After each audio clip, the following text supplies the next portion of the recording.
साथियों नमस्कार। गुरुकुल के विद्यार्थियों और नवीन दर्शकों, आप सभी का हार्दिक स्वागत है। आज एक बहुत अहम विषय आपके सामने लेके आ रहा हूं, चंद्र ग्रहण। जैसा कि आप सब जानते हैं, ग्रहण के नाम से ही एक थोड़ी सी विपदा मन में आ जाती है कि क्या करेगा ये। अगर किसी की लाइफ में फ्रस्ट्रेशन, इरिटेट बहुत होता है, डिप्रेशन की फीलिंग होती है, आत्महत्या करने के विचार मन में आते हैं, अकेलापन ढूंढने का मन करता है, या मदर का जीवन अच्छा नहीं रहता, या मां के साथ अच्छी बनती नहीं है, लिक्विडिटी धन की दिक्कत होती है, ये सारे नकारात्मक चीजें चंद्र ग्रहण से होती है। दोस्तों, चंद्र ग्रहण का मतलब कि चंद्रमा किसी भी तरीके से हमारी कुंडली के अंदर डाउन हो गया। अब ये चंद्र ग्रहण हमारी कुंडली में किस तरीके से पाया जाता है, या कौन कौन से योग बनते हैं जो चंद्र ग्रहण को इंडिकेट करते हैं। हमारी कुंडली में मित्रों, अगर चंद्रमा और राहु का या चंद्रमा और केतु का संबंध किसी भी भाव में दृष्टि वाइज या किसी भी तरीके से संबंध बन जाए तो चंद्र ग्रहण की स्थिति उत्पन्न हो जाती है। देखिए, चंद्र ग्रहण के बहुत सारे नेगेटिव पॉइंट हैं, अभी हम डिस्कस भी करेंगे। मैं उससे पहले आपको एक वैज्ञानिक इसका पैमाना बताना चाहता हूं कि चंद्र ग्रहण एक्चुअली एस्ट्रोनॉमी के अकॉर्डिंग लगता है। अब चंद्रमा और केतु और राहु और केतु का कोई वजूद नहीं, इनका पीडीएस स्वरूप नहीं है, इनकी फिजिकल प्रेजेंस नहीं है, ये एक शैडो प्लैनेट माने जाते हैं।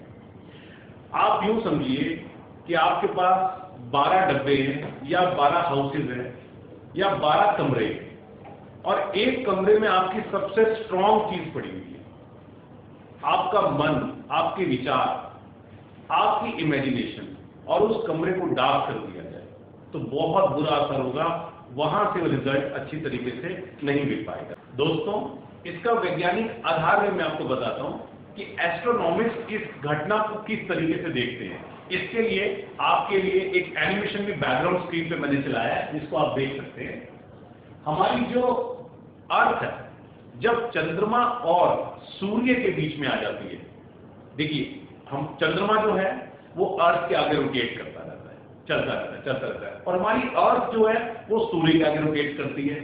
तो जिस समय ऐसा कॉम्बिनेशन बनता है कि हमारा मून, हमारा सूर्य और उसके बीच में अर्थ आ जाती है, तो अब देखिए, सूर्य की जो किरणें पड़ रही है वो अर्थ पे पड़ रही है, और अर्थ के पीछे चंद्रमा आने से उसके ऊपर एक ब्लैक शैडो उत्पन्न हो रहा है, और चंद्रमा क्योंकि प्रकाश सारा सूर्य से लेता है और वो प्रकाश नहीं ले पा रहा है, तो चंद्रमा का अस्तित्व कुछ टाइम के लिए समाप्त हो जाता है। हम अपनी आंखों से चंद्रमा को नहीं देख सकते हैं, ये ग्रहण की स्थिति उत्पन्न होती है। इसको हमारे वैज्ञानिक बहुत कौतूहल दृष्टि से देखते हैं, एक एंटरटेनमेंट पॉइंट ऑफ व्यू से देखते हैं, एक रिसर्च के फॉर्म में देखते हैं। लेकिन मित्रों, जिनका चंद्र ग्रहण है उन लोगों को इस समय चंद्रमा के दर्शन नहीं करने चाहिए, बल्कि इस समय अगर उपाय किया जाए, अगर कोई साधना कर रहा है या जिसकी कुंडली में चंद्र ग्रहण का सिम्टम क्रिएट होता हो, तो इस समय उपाय करना बहुत लाभकारी है, जिसके विषय में मैं अभी आपको बताऊंगा। तो आपने देखा, एस्ट्रोनॉमिक्स और हमारी कुंडली की दोनों चीजों में ही शैडो आने से एक ग्रहण पड़ गया चंद्रमा के ऊपर। अब चंद्रमा और केतु जब इकट्ठे होते हैं, क्योंकि राहु और केतु का अपना कोई अस्तित्व नहीं है, मैं आपको पहले बता चुका हूं, ये शैडो प्लैनेट है। तो चंद्रमा के साथ जब काली परछाई आई और चंद्रमा का अस्तित्व खत्म हो गया, तो हमारे जीवन में चंद्रमा के कारक तत्वों का नाश हो गया। जिस भी हाउस के अंदर, हमारी कुंडली के अंदर 12 हाउसेज होते हैं, जिस हाउस के अंदर चंद्रमा और केतु या चंद्रमा राहु की युति बनती है, उस हाउस के मित्रों फलों में बहुत कमी आ जाती है। इसको समझने के लिए एक एग्जांपल लेते हैं। मान लीजिए हमने छोटे छोटे 12 बॉक्सेस बना दिए या 12 रूम बना दिए, और एक रूम के अंदर हमने काली परछाई क्रिएट कर दी, लाइटें बंद कर दी, सब कुछ बंद कर दिया, और वहां से अगर हमें कुछ सामान लेके आना है, हमें मालूम है वो सामान वहां पड़ा हुआ है, लेकिन हम अनकंफर्टेबल फील होंगे। क्यों? क्योंकि वहां पर ब्लैक शैडो होने की वजह से उसका अस्तित्व धीरे धीरे खत्म हो गया। तो चंद्र ग्रहण क्या करता है हमारे जीवन में, हमारे मन और मस्तिष्क का कारक है, हमारा मन विचलित करता है, डिप्रेशन का इंडिकेशन देता है, हमारे जीवन में सुसाइडल टेंडेंसी बनाने की कोशिश करता है। अब हम बात करते हैं इसका उपाय किस तरीके से किया जाए। जिस तरीके से चंद्रमा अब वीक हो रहा है तो हमें स्वतः ही चंद्रमा को अप करना चाहिए। हमें क्या करना है, हमें शिवलिंग के ऊपर जल चढ़ाना है, रुद्र अभिषेक करना है, शिव जी का अभिषेक करना है, क्योंकि चंद्रमा पे जब शनि की वक्र दृष्टि हुई थी तो चंद्रमा अपने बचाव के लिए जब भोले बाबा के पास गया तो भोले बाबा ने चंद्रमा को अपने माथे पे स्थान दे दिया। तो जब हम अभिषेक करते हैं तो अल्टीमेटली चंद्रमा का भी उस समय उपाय हो जाता है।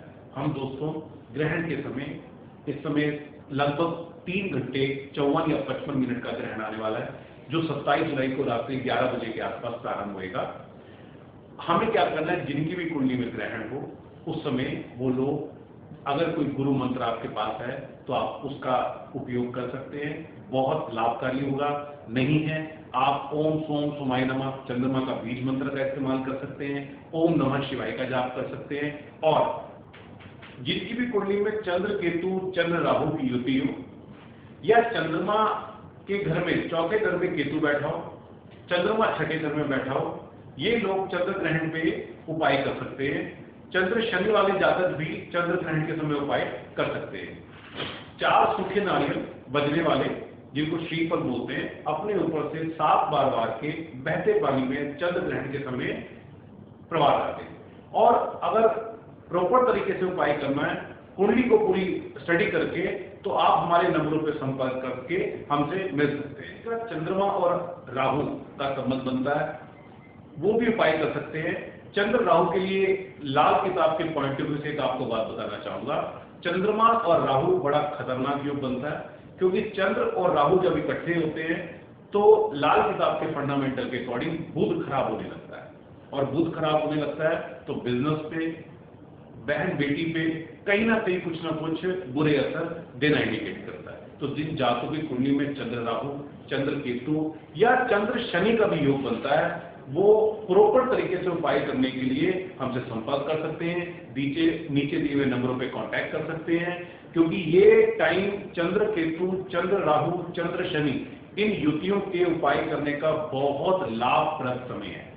नहीं तो छोटे छोटे उपाय मैंने आपको बताए हैं, आप वो लोग वो सब कर सकते हैं और चंद्र ग्रहण के प्रॉब्लम्स का निवारण कर सकते हैं। मित्रों, अगर आपको हमारे वीडियो अच्छे लग रहे हैं तो आप इसको चैनल को सब्सक्राइब कीजिए, हमें कमेंट कीजिए, ताकि हम नए नए विषय महत्वपूर्ण आपके लिए आने वाले टाइम में ला सकें। नमस्कार।